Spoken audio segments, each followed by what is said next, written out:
au moment bu xaritam yépp di rey seen bopp pour nekk un chef de centre il a demandé à ce que ñu yóbbu ko ci décès yi xam nga décès yi kan la fa yóbbu. les vieux inspecteurs yi nga xam ni ils sont à quelques mois de la retraite ñu toog seen xalaat di xalaat mu ne na nga ko yóbbu foofu tout le monde di yëkk kii àndul ak xelam ambition tiitalu ko jaaxalu ko. xam na xam-xam bi mu yor. donc ne me dis pas que. Amadou Ba kilifaam la woon ba tax mënul dem ak moom. Amadou Ba na accepté débat bi te ñëw Sénégal yëpp. mais doyen ñu avancer un peu lan moo expliquer la présence de Sidiki Kaba. keroog ci procès Bougane bi. pose la question à Sidiki Kaba pas d'abord. ancien ministre de la justice. mais je te pose la question à Sidiki Kaba. est-ce que jàpp nga dañoo tooñ Bougane moo tax mu ñëw jàppale ko parce que gis nga nu mu ko taxawoo. Bougane moo ko c'est que Bougane a fait ñuy wax dañ tooñ Bougane nañ def li Bougane def. mais moom si Sidiki Kaba nee nga laaj na Bougane Bougane wax ko les faits. ma ni yee. waaw nee na laaj na ko. ba Bougane wax ko un ministre de la justice jox ko dossier bi. un ancien ministre de la justice qui pour juger des faits. oui. se réfère à la version d'un accusé. Je doute de ses compétences. mais Bougane li mu wax Sidiki Kaba loolu wax devant la barre loolu aussi la ko les gendarmes waxal. revenons ban gendarme ko wax. mooy yi ko déchargé. ban décharge ba gendarme ko déchargé. t'as pas entendu les deux gendarmes qui ont déchargé Bougane. da nga nekkoon ci salle bi. non mais man maay teewoon na Tamba non. teewoon nga Tamba je t'ai vu ngay jouer sax le rôle de capitaine de mais tu étais dans la salle. Non, je n'étais pas dans la salle. Très mais bien. je recevais les informations venant de la salle. waaw déglu ma wax la. oui. tu n'as jamais fait l'administration sénégalaise encore moins l'armée. C'est des militaires. Tu vois que dina ñëw déficer les forces de sécurité présidentielle. Les forces de sécurité. imposer leen benn affaire ñooñu jàpp ko arrêté. mu forcer seen barrage. refus d'obtempérer. ñëw bëgg forcer seen barrage à pied. outrage. ak yenn propos yëpp. ñooñu jël accusé ko. seeni moroomu grade seeni moroomu militaire. ñëw taxaw à la barre weddi ko. yow su la waxee loolu da nga bëgg. donc li nga bëgg kon yow da nga bëgg weddi loolu. je dis bien que c'est faux c'est les journalistes qui l'ont dit c'est faux ils se sont basés sur les propos d'un partisan de Macky Sall et ce gars-là c'est un mythomane. Ce que les journalistes disent c'est faux c'est archi faux c'est totalement faux. donc un militaire. waaw ñeme na ñëw un gendarme. waaw ñeme na ñëw un gendarme comme lui porter plainte mu ñëw taxaw à la barre weddi ko.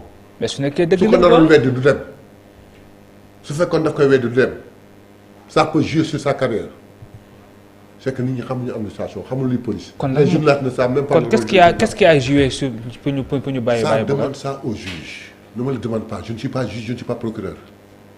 le juge a vu que ni tëdd na un certain temps il a été puni espérant que dootu ko defati mu relaxé ko en sursis espérant que dootu ko def ñi koy defaat nag nan def li mu def. mais donc le procureur la bëggoon 3 mois yi ak 500 000 le procureur ne peut que demander. waaw mais loolu kon le juge n'est pas obligé de le suivre. le procureur il peut demander 100 millions d'années il peut demander une relaxation procureur bi il n'est pas tenu de le juge n'est pas tenu de le suivre. donc ce que vous dites là sur ces militaires là ces gendarmes là c'est du faux c'est archi faux. mais Maître El Hadji Diouf nous a réitéré ça encore en sortant en salle. yaa ngi yàq suñu débat waay tu sais Maître El Hadji Diouf. je te dis que c'est mon ami. c'est quelqu'un avec qui j'ai partagé des moments extraordinaires. Oui. J'en profite sax d'ailleurs pour le saluer et le remercier. Oui. Nous avons fait ensemble le Conseil supérieur du Jaraaf pendant 4 ans tous les samedis de 10h à 16h. Oui. On était ensemble dans la salle. Oui. Alors que j'étais le président de la section de basket du Jaraaf. Et dans le cadre de mes finances il m'arrivait des fois d'être à genoux et Maître El Hadji Diouf venait me prêter donc. man mënuma wax lu ñaaw ci moom. mais Maître El Hadji Diouf dans le cadre de l'exercice de ses fonctions en tant qu'avocat il a une façon de parler il a une façon de faire boo xam ne dafay dox dafay jàll. et il gagne aussi des procès. je n'ai pas dit qu'il ne gagne pas de procès. Okay. Je n'ai jamais dit ça. Oui. Je dis il a une façon de faire. Oui. Hein? Ouais. Il ne faut pas te fier à tout ce qu'il dit en tant qu'avocat défenseur. Il ne faut pas te fier à tout ce qu'il dit. Un avocat défenseur, il est dans son rôle. Ah, Il a une façon d'orienter les choses par rapport à l'opinion publique. ok. Il le sait, il le fait. ouais. Et ça passe. Mais pas méchant. Ouais. Déjà, il y a un t'as pas entendu mettre El Hadj Diouf. Ce qu'il a dit t'impressionne. Mais est-ce que Non, c'est la impression réalité? moi dama xam ne liggéeyam la comme ni nga xam ne liggéeyam Il le fait bien. oui Il le fait bien. oui Il le fait bien. c'est bien défendre ses Le clients seul quoi. problème qu'il y a, ah c'est que ku mel na man. ah mun la Ku mel na dóor man quoi. tu sais El Hadj Diouf ñaari nit la. El Hadj Diouf qui n'est pas dans son rôle d'avocat, oui c'est un El Hadj Diouf extraordinaire. Mais El Hadj Diouf non dans son rôle d'avocat El Hadj Diouf ñetti nit la. El Hadj Diouf qui n'est pas dans son rôle d'avocat, qui est totalement civil, oui beneen nit la. oui Il est d'une générosité extraordinaire. bëgg nit xam nit. Mhm. El Hadj Diouf en tant que politicien beneen nit la. oui El Hadj Diouf avocat beneen nit la. ok Voilà. c'est ce qui différencie Maître El Hadj Diouf. Oui. ah yow aussi en tant qu'homme politicien beneen nit nga. Mais je le comprends. yaa ngi nii devant le plateau yaa ngi mooy attaqué. Mais donc c'est notre personne. je ne t'ai pas attaqué. Je fais mes déclarations, je fais j'entends des propos wala ma lancer benn propos. Ok. yow nga interpréter ko. Ok. moo xam ne neexuma. ok Par exemple, quand je te dis Maître El Hadj Diouf lii nga ne ma pourtant il gagne des procès, c'est comme si j'avais dit qu'il ne gagne pas de procès, je ne l'ai jamais dit.